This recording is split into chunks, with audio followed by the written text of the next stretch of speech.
Dai-dai juga kalau Anda beli rumah berapa miliar nggak usah diposting, buat apa?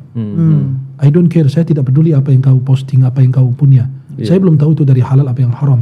Jawa Barat paling besar juga korban pinjolnya. Jawa Barat paling besar juga korban judi online-nya. Jawa Barat paling besar tingkat perceraiannya karena gara-gara Kalau begitu bahkan disampaikan oleh Rasulullah SAW, orang syahid yang taruhannya adalah nyawanya dan mempersembahkan segalanya untuk Allah, Allah ampuni semua dosa kecuali satu, hutang.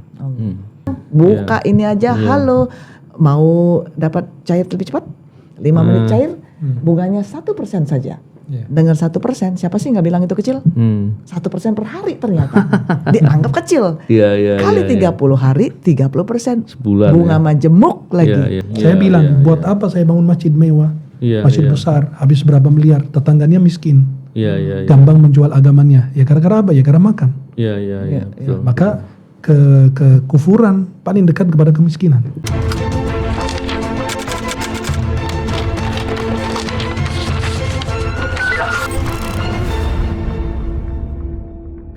Bismillahirrahmanirrahim. Assalamualaikum warahmatullahi wabarakatuh. Salam integritas. Alhamdulillah kembali berbincang di podcast ini. Kali ini saya bersama dengan Pak Bambang Wijayanto dan kita akan membicarakan hal yang sudah banyak dibahas di media dan media sosial, tapi perlu untuk diberikan penekanan karena dampaknya begitu berat, terutama bagi masyarakat ya. Ini adalah terkait dengan masalah pinjaman online dan judi online yang semakin marak. Bersama dengan kita berkesempatan hadir ada Ustadz Ahmad Al-Misri. Apa kabar Ustadz? Waalaikumsalam. Bersama juga ada Profesor Ani. Beliau adalah ahli akuntansi syariah kalau nggak salah ya. Betul. Nanti kita akan membicarakan soal ini dan tentunya kita ingin memberikan gambaran ini untuk kepada masyarakat tentang masalah judi online dan pinjaman online. Barangkali mulai dari Madam Ani barangkali. Silakan Madam Ani. Bismillahirrahmanirrahim. Assalamualaikum warahmatullahi wabarakatuh. Assalamualaikum warahmatullahi wabarakatuh. Alhamdulillah, apa kabar semuanya? Alhamdulillah baik.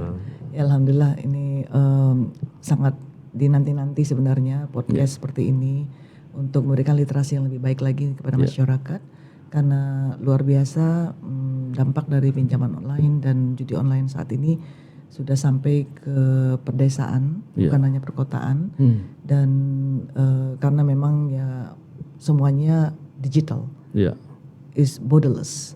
Jadi memang tugas kita sebagai edukator dan pendakwah, Ustadz ya, selalu memberikan pesan-pesan kepada masyarakat. Nah, jadi dari soal pinjaman online sudah memberikan keresahan juga luar biasa. Jangan terkejut bahwa dari 2017 sampai 2023 kemarin OJK atau Otoritas Jasa Keuangan berhasil menutup hampir 6.000 situs atau akun dari pinjaman online. 6.000 ya? 6.000. Okay. Dan ini memberikan seperti dampak yang luar biasa. Kita banyak baca dan banyak juga menonton langsung di televisi bahwa korban-korbannya hampir juga sempat atau memilih untuk bunuh diri. Iya, ada yang bunuh diri. Betul, karena memang bunganya sangat mencekik dan bukan hanya itu, syarat-syaratnya juga sangat menteror dan menakutkan dan juga sampai saya pernah bicara langsung dengan korban, salah satu korban, dia memang menyatakan bahwa kalau ditelepon atau diteror tuh seperti rasanya takutnya bukan main. Karena memang mereka punya keahlian untuk bagaimana menjadikan seorang itu sampai fobia, sampai secara psikologis sangat-sangat ketakutan. Sehingga memilih untuk kabur dan dia tidak bisa kabur karena identitasnya semua dipegang. Bahkan kontak-kontaknya juga dipegang untuk menjamin dan bisa tahu di mana dia. Nah, jadi memang ini dari pinjaman online dan memang ke judi online juga luar biasa. Dari tahun ke tahun datanya menunjukkan kenaikan sangat signifikan. 5 tahun terakhir menunjukkan dari 27 triliun sampai sekarang 2023 itu diketahui oleh PPATK bahwa transaksi judi online mencapai 159 triliun. Dahsyat, besar sekali. Dan unfortunately secara warganet di Indonesia diketahui paling tinggi yang men-searching atau mencari situs-situs judi online di mesin Google. Jadi kelihatan karena Google Analytics bisa membaca dan ini sangat-sangat memalukan karena kita sebagai umat Islam seharusnya tahu bahwa ini menjadi rijisum min amal syaitan, Ustaz ya. Jadi perbuatan keji dan bagian dari perbuatan-perbuatan syaitan. Tapi kita tidak sadari, kita baca-baca aja ayatnya atau mungkin kita tidak baca ayatnya. Nah, padahal harusnya ada penangkal dan ada semacam perlindungan dari kita sendiri sebagai umat Islam bahwa semuanya sudah diberikan oleh Allah Subhanahu wa taala. Pelajaran-pelajaran yang kita bisa ambil adalah terus mempraktikkan apa yang kita dapati. Memang kalau melihat judi online ini tadi yang dibilang borderless, jadi bisa pengendalinya operasionalnya di negara lain, sering disebut negara Kamboja, mungkin Laos gitu ya. Mereka bertempat di sana dan kemudian beroperasinya banyak di wilayah Indonesia. Dan kemudian yang terdampak itu banyak di level-level mungkin ekonomi lemah. Gitu. Mungkin mereka, saya pernah menjadi kasat serse ya, tapi waktu itu belum banyak judi online, judi biasa ya. Itu orang-orang yang kena permainan judi itu karena mereka sebetulnya suka berangan-angan, Ustadz. Berangan-angan, dia berharap bisa dapat keuntungan besar gitu kan. Malas dia mungkin, dia ingin kerja yang mudah, yang cepat dapat uangnya. Yang terjadi, mereka kerjanya kerja kasar, mungkin dapat uangnya sangat-sangat terbatas gitu. Mungkin untuk menghidupi kebutuhan keluarganya aja sulit. Dengan uang yang sangat terbatas itu mungkin masih kurang. Tapi kemudian dia pakai main judi, uangnya habis. Pulang ketemu sama keluarganya ribut nih. Dan kemudian masalah keluarga yang terjadi, belum lagi nanti setelah itu dia mencuri atau berbuat yang lain. Apalagi kalau sekarang ini dengan judi online, dia bisa main dimanapun. Dan beberapa malah disamarkan seperti seolah-olah permainan game. Orang setelah terbiasa, mentalitasnya sudah terpengaruh untuk berangan-angan, untuk mendapatkan pengharapan dengan judi itu, untuk mungkin adrenalinnya ya mungkin terpacu untuk seolah-olah dia akan merasa dapatkan keuntungan. Dia akan bermain. Mungkin dia merasa mainnya kecil 10.000 atau 5.000, tapi karena frekuensinya banyak, yang ada banyak. Dan ini Indonesia begitu besar sekali dan ini sangat mengkhawatirkan. Melihat kondisi tadi yang sebagaimana Madam Ani cerita tadi, memang sangat luar biasa. Anak mahasiswa bahkan yang mungkin pendidikannya juga cukup bagus. Mungkin awalnya judi online, terus kemudian kekurangan uang, dia ambil pinjaman online gitu ya, atau mungkin sebaliknya kena terjerat di pinjaman online, kemudian nggak bisa bayar, dikejar-kejar, dia cari uang dengan judi online. Jadi yang terjadi kemudian ujung-ujungnya ada orang yang harusnya kita bisa berharap dia menjadi masa depan yang baik sebagai anak muda, yang terjadi malah mereka membunuh, merampok atau mengambil uang temannya dan lain-lain. Mungkin Ustadz bisa memberikan perspektif atau memberikan arahan terkait dengan hal ini, Ustadz. Ya, bismillahirrahmanirrahim. Alhamdulillah wassalatu wassalamu ala Rasulillah wa alihi wa sahbihi wa man wala. Kalau bicara dua arah, berarti ada pinjaman online, ada judi online. Ya. Pinjaman itu atau hutang itu Nabi SAW berusaha menghindarinya. Bahkan Nabi berlindung kepada Allah daripada hutang. Ya. Allah. Bahkan disampaikan oleh Rasulullah SAW, orang syahid yang taruhannya adalah nyawanya dan mempersembahkan segalanya untuk Allah, Allah ampuni semua dosa kecuali satu, hutang. Maka itulah yang menjadi perhatian umat Islam, hindari hutang semaksimal mungkin. Berhutang itu pada saat Anda kepepet banget uang atau diperlukan untuk darurat seperti makan minum, atau kebutuhan yang benar-benar mendesak, pengobatan atau makan minum dan lain sebagainya. Maka dalam sebuah negara harus menyiapkan peluang untuk para muhsinin, orang yang berinfak, yang menunaikan zakat, untuk menyentuh masyarakat bawah ini atau menengah ke bawah. Karena Nabi SAW juga di dalam hadisnya Ughnuhum 'anis su'ali fi hadzal yaum. Bagi orang fakir miskin yang diberi zakat fitrah, kenapa? Buatkan mereka kaya pada hari itu. Jangan sampai hari raya mereka meminta-minta. Kemudian di hari raya Idul Adha kita berikan bagian dari kurban kita. Jadi agar orang-orang itu tidak melihat kita. Maka selalu saya katakan kepada jamaah kita atau teman-teman yang ngundang anak yatim.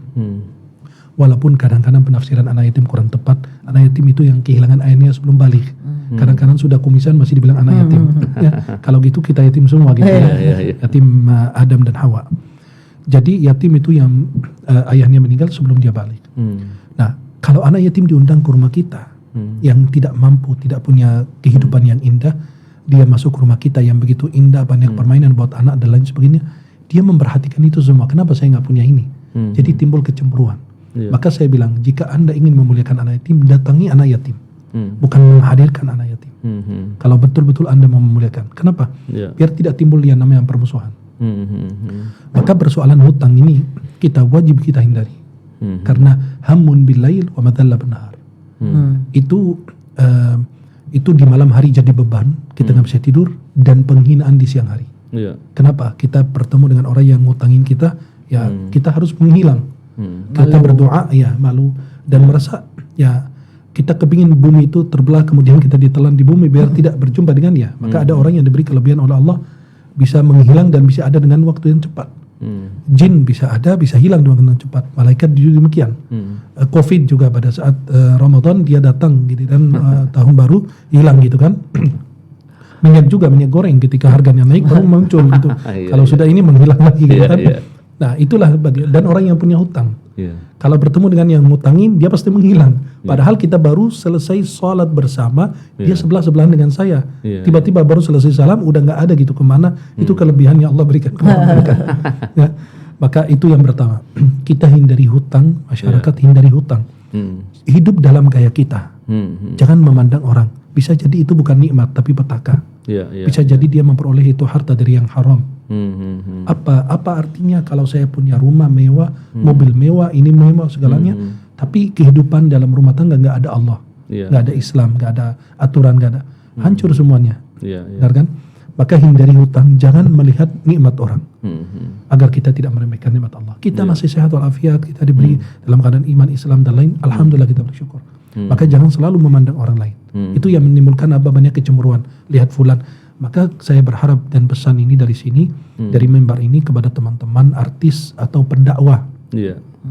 Mohon jangan dipublish yang tidak perlu, yang tidak bermanfaat. Masyarakat membutuhkan dari artis itu dia menjadi bintang. Bintang itu diikuti, dicontohkan. Dia sebagai orang yang dicontohkan, diikuti. Tolong tampilkan sesuatu yang baik. Posting sesuatu yang baik. Dai-dai juga, kalau Anda beli rumah berapa miliar, nggak usah diposting, buat apa? I don't care, saya tidak peduli apa yang kau posting, apa yang kau punya. Saya belum tahu itu dari halal apa yang haram. Apa jualan rokok atau jualan apa, kita kan nggak tahu, benar kan? Jadi seorang dai itu tolong menampilkan sesuatu yang baik. Kita semua punya dosa, punya kebaikan. Kita tampilkan yang baik biar orang ikuti. Kalau yang buruk kita sembunyikan. Masa kita pamer-pamer dosa. Maka itu yang membuat orang ingin berhutang. Kenapa? Ingin punya motor yang bagus, ikutin.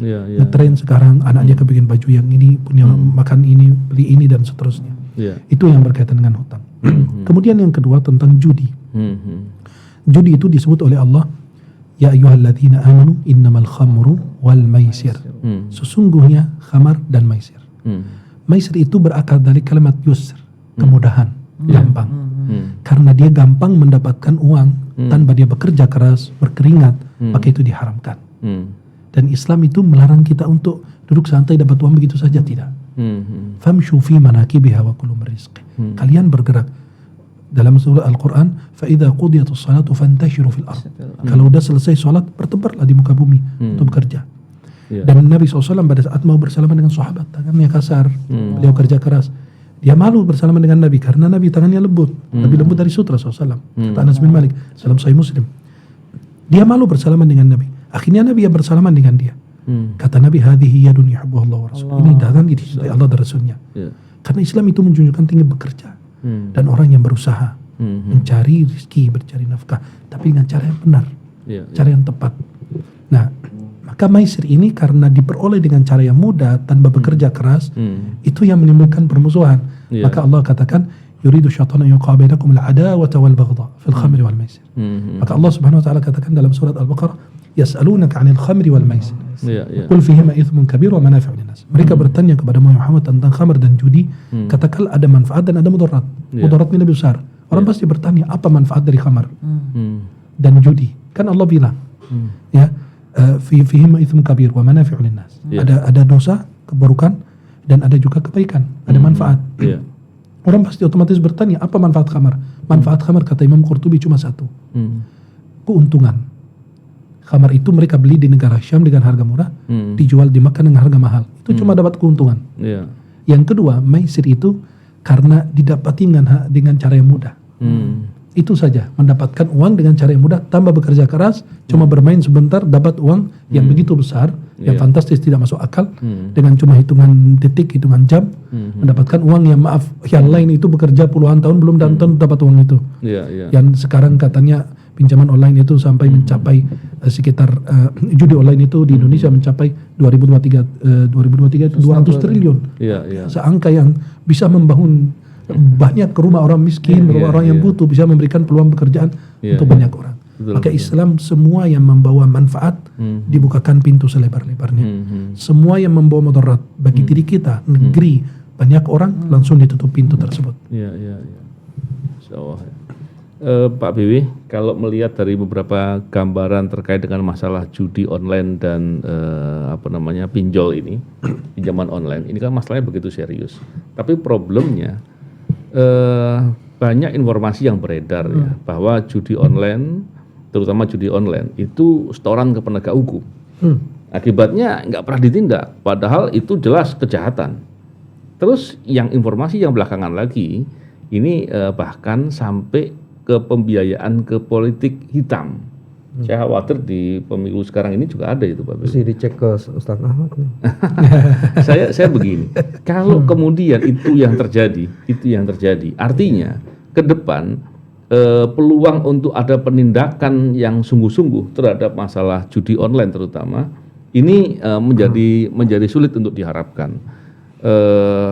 Pak Bim barangkali bisa memberikan gambaran. Kalau kita melihat dari dampaknya, begitu dua hal ini menjadi hal yang sangat luar biasa loh Pak Bim. Bahkan banyak masyarakat itu yang harusnya bisa dilindungi dari praktek-praktek ini, mereka malah jadi korban dari praktek-praktek yang dua hal tadi. Oke, terima kasih nih Mas Novel.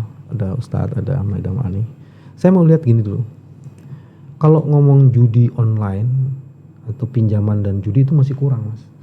Biasanya ada 3 serangkai, Mas. Oh iya. Ada pinjaman, ada judi, ada seks. Iya. Pinjaman ini bisa dipakai untuk berjudi, nggak punya duit, dia jual diri. Iya. Lalu pembiayai judinya lagi. Jadi itu three circle of the crime-nya tuh di situ tuh. Iya.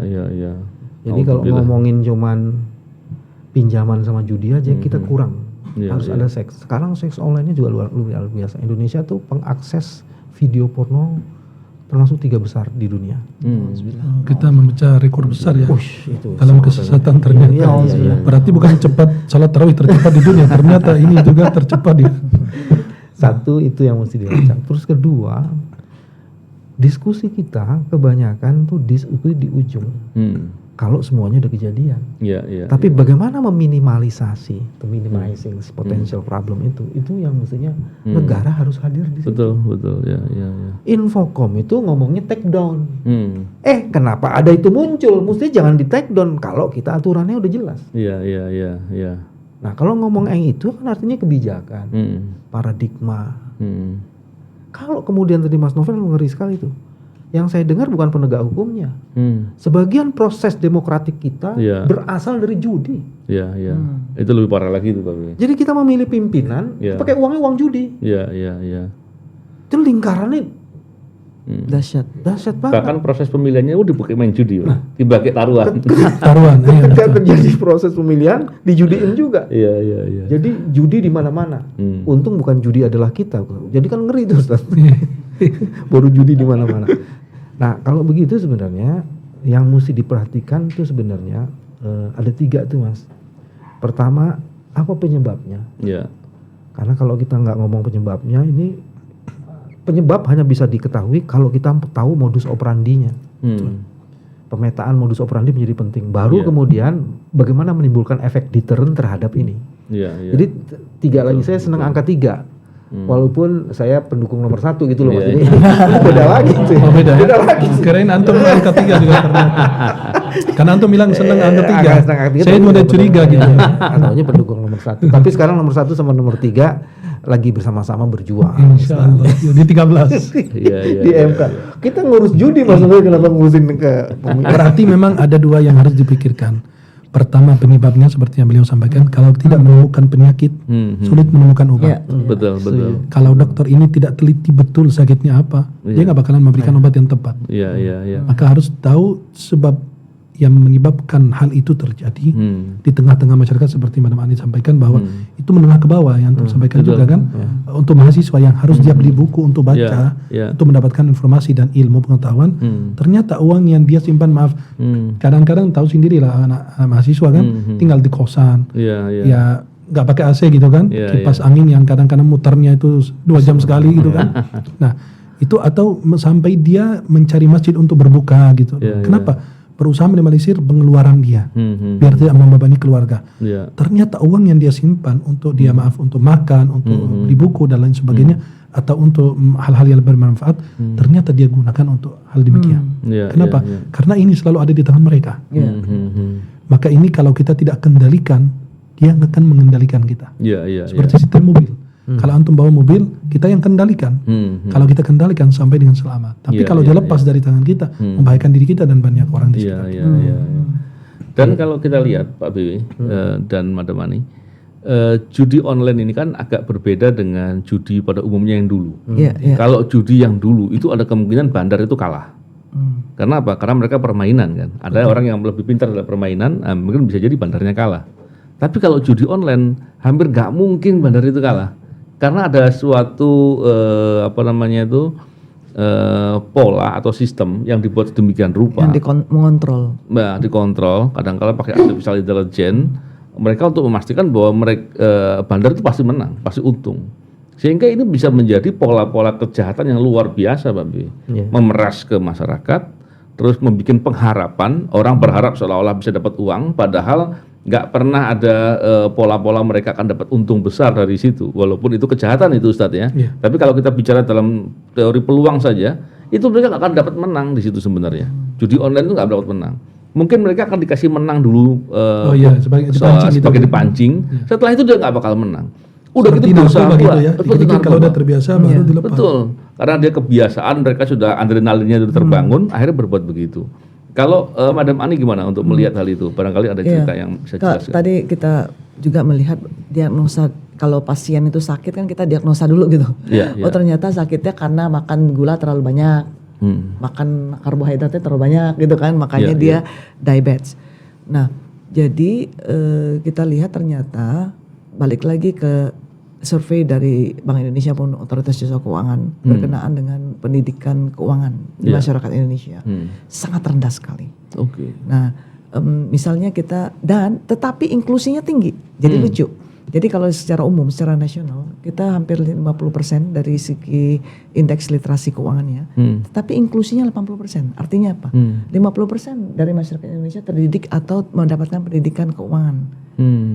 Tetapi 80% atau gap 30% ini menceburkan dirinya dalam keuangan walaupun dia nggak tahu.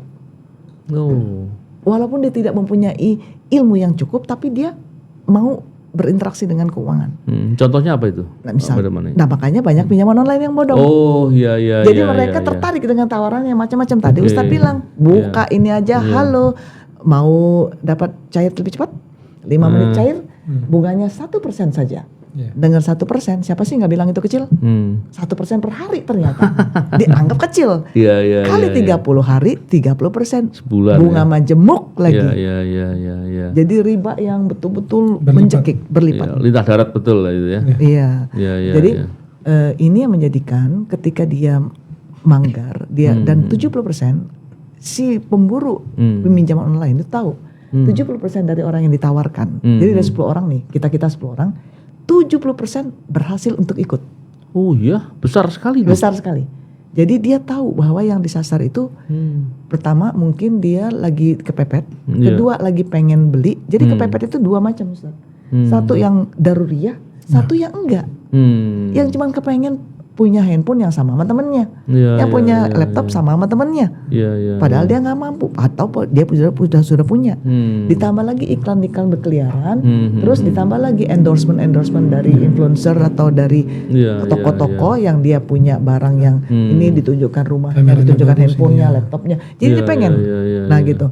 Ditambah lagi juga dengan kemudahan yang diberikan dan ciri-ciri pinjaman bodong itu tidak diketahui oleh masyarakat. Sebenarnya dia 2L aja, legal, logis. Kalau dia nggak legal, coret. Kalau nggak logis, coret. Tapi madam tambahin satu lagi, 2L 1S. Pak Bewi suka yang 3 kan? 2L 1S. Jadi LLS, nggak legal, coret.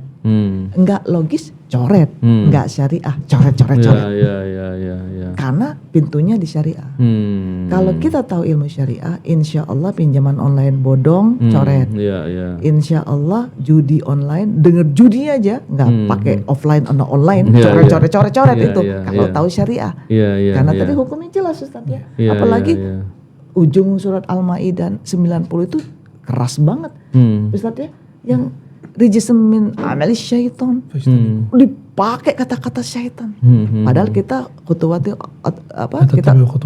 syaitan. Kita nggak boleh ngikutin jejak syaitan. Ya memang kalau kita melihat pinjaman online ini selain dari mencekik, itu riba juga, riba yang berat dan riba dosanya berat sekali kan gitu ya. Jadi judi juga begitu, selain dari dia tanda kutip ngakali, dia juga dosa juga. Jadi untungnya nggak ada. Dari perspektif logis saja, judi online itu orang nggak bakal untung gitu. Orang yang kena riba itu digambarkan lagi-lagi mirip dengan orang yang sempoyongan jalannya, kesurupan, kesurupan setan. Jadi udah didekatkan sekali dengan setan. Tambah lagi judi online seperti amalan atau tindakan-tindakan, kerjaan-kerjaan syaitan. Nah, jadi lengkap sebenarnya. Sebenarnya Mas Novel yang mesti dilihat pertama ini. Kalau dari Ustadz saya lihatnya itu soal paradigmatik. Seseorang yang tidak punya paradigmat di dalam kepalanya itu akan susah. Jadi dari situlah syariah dan tauhidnya muncul. Ajarannya udah jelas, fikihnya itu nggak boleh meminjam kalau tidak penting banget. Itu yang mesti dikuatin. Kalau meminjam, alasan meminjamnya harus jelas. Nah itu yang kedua itu syarat-syarat kenapa lu pinjam boleh kalau pinjam darurat, tapi syaratnya 1, 2, 3. Terus yang berarti perannya itu kepada para dai. Dai itu Jumatan itu bahasnya ikhlas takwa terus. Gak pernah bahas. Ini belum nih. Kurang. Nah yang ketiga tuh saya maksudin Mas Novel, negara harus hadir. Betul. Semua kebijakan yang punya kaitan dengan yang tadi itu harus Sekarang misalnya gini, hampir sebagian besar judi sekarang berasal dari game. Betul. Siapa yang kontrol game? Nggak ada, Mas. Betul. Hampir semua pinjaman itu dimulai dari iklan. Siapa yang mengontrol? Di HP kita tuh iklan itu nggak masuk. Jadi negara nggak hadir di situ. Liar. Berarti dua, negara sama masjid. Karena negara itu punya aturan. Bisa, maksud saya gini, ada fatwa dua, fatwanya mahkamah dan fatwanya hakim atau keputusan hakim dan fatwanya mufti. Ustaz, fatwa beliau mufti sukanya tidak 3. Oh, sukanya 3. Satu lagi rumah. Oh iya boleh, tambah lagi biar beliau senang dengan angka 3 ya. Jadi di rumah itu memang dididik demikian untuk mengenalkan tauhidnya, agamanya dan lain. Dan muamalahnya. Yang kedua, masjid. Masjid itu perlu mengundang para dai kalau bisa diberikan tema yang memang lagi viral saat ini, pinjaman online, judi online dengan ini dengan itu dibahas semua anak-anak muda. Kadang-kadang kebanyakan orang yang hadir Jumatan lebih awal datang bukan untuk mendengarkan khutbah, tapi mencari sandaran, mencari tembok, tiang. Kenapa mau tidur? Karena khutbahnya dia merasa udah hafal. Itu lagi. Kalau perlu ada buku rujukan referensi untuk itu ada, madam. Ya. Untuk isi khutbah ya. Jadi khutbah muamalah. Nah, jadi kan perlu kita bahas muamalah, kita bahas fikih ibadah dan lain. Jangan cuma bahasnya ikhlas dan takwa. Iya. Sampai kapan para dai kita nggak menyentuh bagian yang benar-benar dirasakan oleh masyarakat. Iya. Nah, dan negara harus hadir. Maka itu ada fatwanya dari mufti. Fatwa mufti itu tidak wajib antum amalkan. Tapi keputusan hakim harus dilaksanakan. Kalau tidak ada konsekuensinya. Kalau seantum bertanya hukum judi online haram, tapi saya nggak punya kewenangan, maka beliau mengatakan harus hadir negara. Kalau negara hadir, ya siapa yang mengontrol? Sulit juga kan? Kita memaksa orang, la ikraha fiddin. Pak BB, ini seandainya nih, karena ini kan terjadi kan bukan baru ya, dan dampaknya sudah banyak. Kita melihat negara paling tidak, kalau kita bilang tidak sama sekali, rasanya mungkin sudah berbuat lah, tapi kurang. Masalahnya kurang sekali gitu kan, repot. Sangat kurang sekali. Nah, sekarang gini Pak B, tentunya kita kan melihat publik atau masyarakat ini ada sebagian yang betul-betul awam, ada yang betul-betul perlu dibantu. Jadi kita juga tentunya dalam diskusi ini juga berharap kita bisa mendorong orang-orang untuk menolong teman-temannya, saudara-saudaranya, orang-orang di lingkungannya untuk dibantu jangan sampai terjebak dalam dua hal itu. Yang kedua kita juga mendorong agar penegak hukum yang baik kan banyak Pak B. Masalahnya yang terima suap juga banyak gitu kan. Yang terima setoran juga banyak, jadi repot jadinya. Kalau gitu bukan banyak, ada. Tapi memang antum perlu ngundang ke podcast ini 2 orang. Yang pernah terlibat dalam judi online, sama biar kita tahu akar persoalan dari orang yang merasakan. Tapi kalau kita dari luar teorinya aja gitu kan. Nah, kita tidak pernah masuk ke dalam tengah mereka. Apa penyebabnya demikian? Cuma hanya gambaran luarnya. Dia harapannya besar, kepingin punya rumah, punya mobil. Dia maaf lihat Instagram fulan itu jalan-jalan ke Eropa, ini beli itu dan lain. Maka perlu itu ada 2 oknum itu yang dihadirkan atau orang yang kurban yang merasakan. Karena kita anggap dia kurban. Karena kebanyakan yang seperti beliau sampaikan, mereka kebanyakan nggak paham, tidak tahu gitu. Itu yang disebut sebagai penyintas. Penyintas itu orang yang pelaku dan juga korban. Betul. Kalau saya Mas Novel ada 5 nih yang dipublis. Saya tambahin Bu. Iya boleh. Jadi berapa? 3 apa 4? Supaya Pancasila. Rukun iman. Yang pertama begini, bagian yang pertama tuh yang mesti dilakukan adalah satu, kita memahami benar Mas. Apa akar penyebabnya? Kalau kita nggak memahami akar masalah, tadi Ustadz bilang kita nggak akan mungkin cari obatnya. Jadi akar masalah itu menjadi penting, sangat penting banget. Nah, untuk mengkonfirmasi akar masalah ini poin yang kedua, orang yang tadi penyintas, ahli dan ini stakeholder lah, betul harus ngumpul, ngumpul jadi satu. Kalau enggak susah. Jadi ini nggak bisa dihadapi oleh podcastnya Mas Novel saja, oleh Madam aja, oleh Ustadz saja, oleh saya, itu nggak mungkin. Jadi harus stakeholder consolidated. Dan ini hanya bisa disatukan kalau yang ketiga ada call emergency. Ini udah darurat. Kalau nggak ada call emergency terus kita menganggapnya biasa aja nih. Ini cuma jadi diskusi. Nggak akan menjadi sesuatu yang menyebabkan kita bergerak. Nah, itu yang kita buat tim. Jadi emergency ini bisa dilakukan dari yang stakeholder tadi, terus mengapil teman-teman yang punya kebijakan macam-macam. Nah, ketika ngomongin call emergency, kita harus nunjukin akibatnya, dampaknya itu udah dahsyat banget. Dan kalau itu tidak dilakukan, maka seluruh kepentingan negara ini, apapun programnya nggak akan bisa dilakukan. Kalau mau lebih singkat, masukin aja di alinea keempat Undang-Undang Dasar di pembukaan yang menyatakan ya. Negara ini dibentuk untuk mencerdaskan kehidupan. Kita nggak cerdas dengan judi, nggak cerdas dengan seks itu. Dan kalau nggak cerdas, nggak akan mungkin ada kesejahteraan dan keadilan. Itu semuanya omon-omon aja. Jadi yang keempat itu sebenarnya selain itu call emergency itu yang kemudian yang mesti dilakukan. Dampaknya apa? Supaya kemudian emergensinya itu betul-betul. Nah terus yang kelima baru Mas bikin piloting. Di mana sekarang kita udah punya petanya Ustaz sebenarnya. Di mana daerah dan wilayah yang benar-benar sudah situasinya tuh sangat darurat. Udah SOS banget dah. Kita bisa melihat itu bisa pakai artificial intelligence, kita bisa lihatnya mana. Dan jangan lupa ada satu lagi sebenarnya yang juga menarik. Ada banyak NGO sekarang muncul untuk mengatasi bagaimana cara mengatasi hutang. Ada kan Mas? Iya betul. Pernah ada dihadirkan di sini. Nah, itu sebenarnya exercising itu. Jadi bukan kita nih on banget. omon-omon aja enggak. Ada orang-orang yang sudah mencoba itu. Ada penyintas yang sudah sembuh, walaupun yang banyak yang enggak sembuh-sembuh banyak juga. Nah, itu bisa yang mesti pengalaman dia juga. Bisa belajar orang. Jadi saya ngajuin 5 itu sebagai bagian dari oleh-oleh kita, karena kita mencari pahala nih Mas, bukan metain masalah.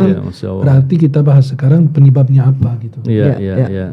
Penyebabnya apa, baru kita mungkin menunjuk ke obatnya. Ustadz, kalau bicara terkait dengan yang pernah dulunya terjebak dalam masalah judi, saya pernah undang itu. Koh Danis namanya. Danis ya. Danis Lim. Dan kemudian jadi pendakwah malah luar biasa. Diceritakan banyak hal. Bahkan salah satu yang digambarkan adalah banyak orang Indonesia yang terjebak di Kamboja kalau nggak salah. Itu awalnya diiming-iming dia bekerja di suatu restoran. di restoran di apa, tapi kemudian dikerjakan untuk mengontrol atau mengerjakan masalah judi online ini, digaji besar, tapi habis itu dia nggak bisa pergi.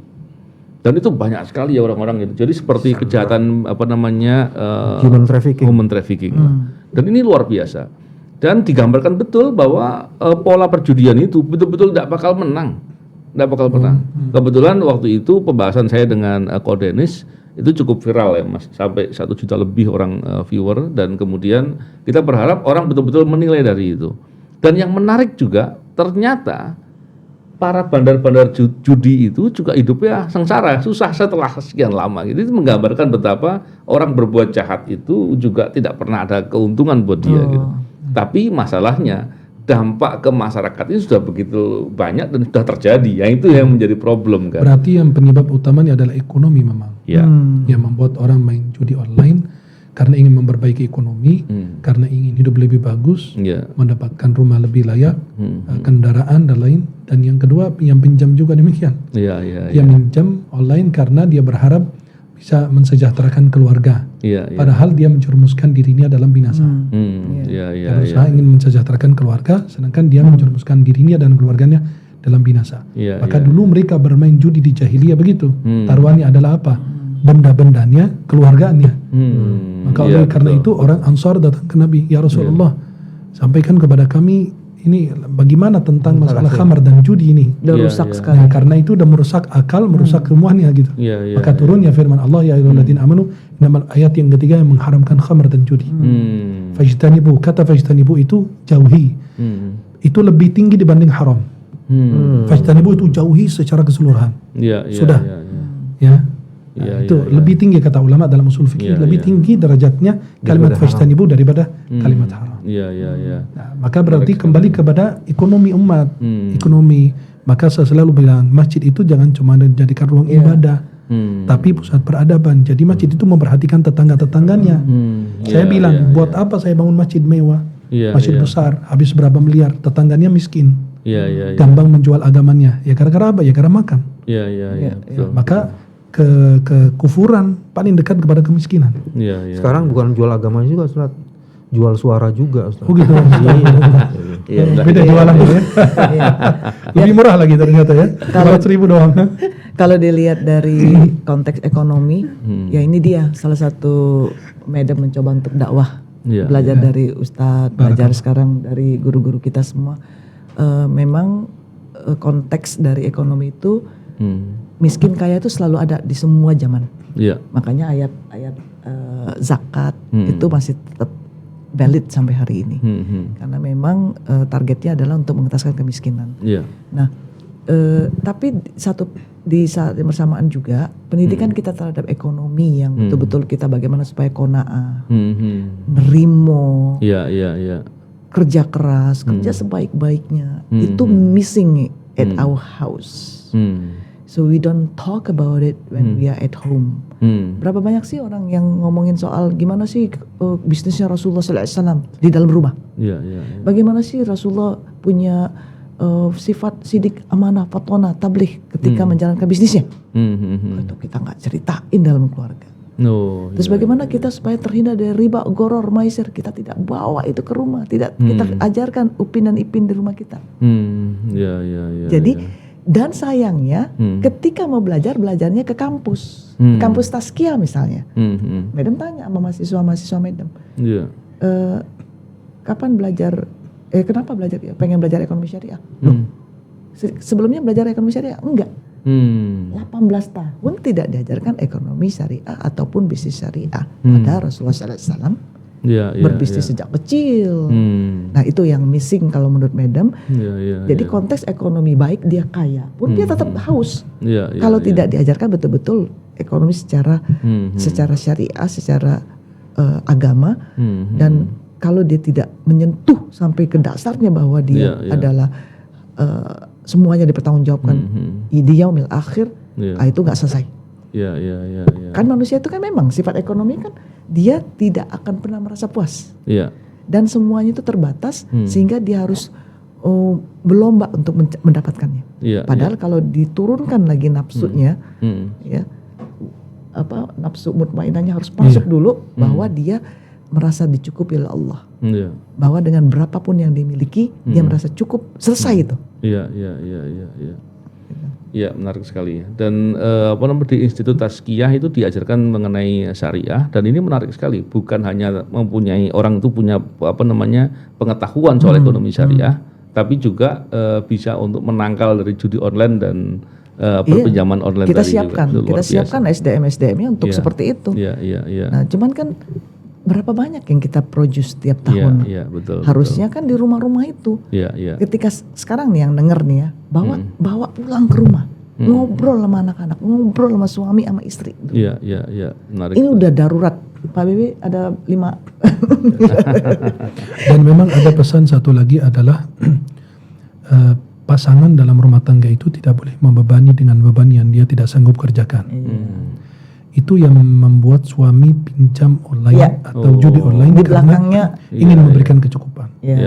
La yukallifullahu nafsan illa wus'aha. Allah tidak membebani hamba dengan beban yang dia tidak sanggup kerjakan. Selalu ketika saya mengisi acara pernikahan atau nasihat pernikahan, selalu saya katakan jangan membebani pasanganmu dengan beban yang dia tidak sanggup kerjakan. Kalau dia membebani pasangan, maaf, siapa sih suami yang tidak mau memberikan kecukupan kepada istri? Karena dia akan ngoceh. Tahu sendiri kan, makhluk yang paling benar, maha benar ucapannya adalah perempuan. Jadi dia kalau gitu dong, suara, bukan, bibirnya ke sana. Maka Anda nggak lihat ke kiri. Lihat ke beliau aja dulu gitu kan. Jadi kalau perempuan itu kalau ngoceh sama suaminya, mohon maaf dengan salah hormat, itu kan wajar, itu perempuan ya, kepingin hidupnya lebih bagus. Dia selalu lihat, lihat mas, tetangga kita udah beli mobil, udah ganti motor, udah ini, kata suaminya apa? Adrenalin suaminya. Mulai panas lah. Anak kamu coba lihat anak tetangga, bapaknya cuma bekerja bekerja Grab segala macam, nambah ini, tapi anaknya bagus pakaiannya. Tuh anak kamu sekolahnya begini. Jadi itulah yang membuat suami itu tertekan. Sehingga dia tuh tetangga kita ya kanan udah beli ini, sebelahnya lagi udah ganti mobil, udah ganti, kata suaminya, karena lihat sebelah kanan, sebelah kiri udah nambah istri gitu loh. Kenapa lihat sebelah kanan doang gitu kan. Jadi itulah yang membuat laki-laki itu lari ke hal yang tidak baik atau yang diharamkan. Dia malu ketika anaknya, ayah saya mau beli handphone, ayah saya mau beli ini.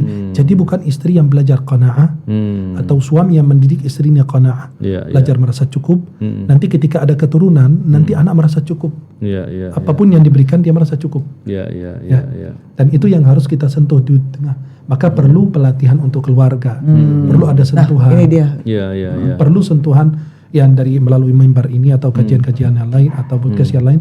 Itulah maka yang kita sama Madam Ani di channel YouTube saya untuk kita membahas seputar keluarga, ekonomi keluarga, tentang keluarga. Kenapa? Karena itu jarang disentuh oleh orang. Maka kita bahas pinjaman online, judi online, terus yang masalah politik kemarin kan kita bahas. Nah, itu kita semua ungkapkan karena itu yang dirasakan dan dialami oleh masyarakat. Kalau kita nggak bahas, siapa yang bahas? Nggak mungkin di mimbar bahas itu. Sudah juga khatib-khatib untuk membahas karena mungkin belum punya keahlian untuk membahas itu. Sebagian khatib kan ya cuma bahas yang umum aja gitu, nggak bisa karena belum mempelajari ekonomi Islam, ekonomi syariah dan lain sebagainya. Itu yang menjadi beban kendala bagi dia untuk membahas lebih dalam. Pak Bibi, sebagai yang terakhir barangkali ada yang mau ditanggapi? Kalau mendengar tadi sebenarnya peradaban bisa dibangun kalau keluarganya beres. Oh iya, betul. Keluarga yang beres kalau dia memang akar ketauhidannya memang ada. Iya. Dan memahami benar bagaimana mau menjadi keluarga yang betul-betul sakinah mawaddah warahmah gitu. Jadi mawaddah warahmah sakinah itu sebenarnya literasinya cukup banyak. Iya. Dan sayangnya kita tidak pernah ada pendidikan pranikah yang secara serius membahas ini. Cuma hanya datang ke kawah sebentar doang. Karena beliau sampaikan 3, sakinah, mawaddah, rahmah, masih ada satu lagi biar anda tambah, biar beliau keluar dari akar ini 3 terus. Jadi sakinah, mawaddah, rahmah, yang keempat adalah takwa kepada Allah. Rumah tangga yang tidak ada takwa, tidak ada Allah, berarti sakinah, mawaddah, rahmah tidak akan terdiri. Itu 3 di atasnya 1 takwa atau ada 4? Oh, ada takwa di atas. Di atasnya 1 terus 3 kan? Pak Bewe, Gak mau kalah Pak. 3 Pak Noven ini menanggapi Pak Atau Bewe jangan-jangan gini, takwa dulu, pondasinya baru. Iya betul. Bisa itu. Pak Bewe ya, tadi pranikah tadi, Madam pernah ngasih kajian, tiba-tiba ada 20 hakiman pakai baju putih-putih ya, deketin Madam. Aduh, Madam, ini saya penting banget nih materi ini. Kami ini para hakim di pengadilan atau di KUA. Waktu itu di KUA ya. Itu hakim apa malaikat? Kok pakai putih semua?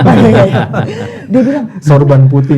kami bisa memberikan nasihat perkawinan atau supaya mereka tidak jadi cerai, tapi tidak tahu tentang konteks ekonomi. Jadi pranikah itu bolong materi ekonomi, bagaimana perencanaan keuangannya, bagaimana suami istri transparan terhadap keuangannya. Dan Jawa Barat ini kebetulan Jawa Barat nih paling besar ya. Jawa Barat paling besar juga korban pinjolnya. Jawa Barat paling besar juga korban judi online-nya. Jawa Barat paling besar tingkat perceraiannya karena gara-gara Kalau begitu bukan pra, Madam. Kalau bolong itu bukan pra, pasti pro karena O-nya itu bolong. Ya, menarik sekali nih bincang-bincang ini. Tentunya kita berharap apa yang kita bincangkan semoga bisa dipahami dan menjadi kebaikan. Amin. Dan banyak orang kemudian bisa menyebarkan lebih luas lagi agar resiko-resiko dari atau dampak dari judi online. Berarti kita pesankan bahwa setiap orang yang pernah terdampak hal itu, kita minta pesan kepada beliau agar mendapatkan keberkahan, minimal menyelamatkan 1 orang lagi. Iya, benar. Menarik sekali itu. Semoga nanti orang-orang yang pernah terdampak dari judi online dan pinjaman online mau membantu orang lain lagi untuk menyelamatkan. Terima kasih Madam Ani, Ustadz Ahmad dan Pak Bewe. Semoga ini semua menjadi kebaikan dan tentunya di bulan Ramadan ini semoga ini jadi bagian dari amar ma'ruf nahi mungkar. Terima kasih. Salam integritas. Assalamualaikum warahmatullahi wabarakatuh.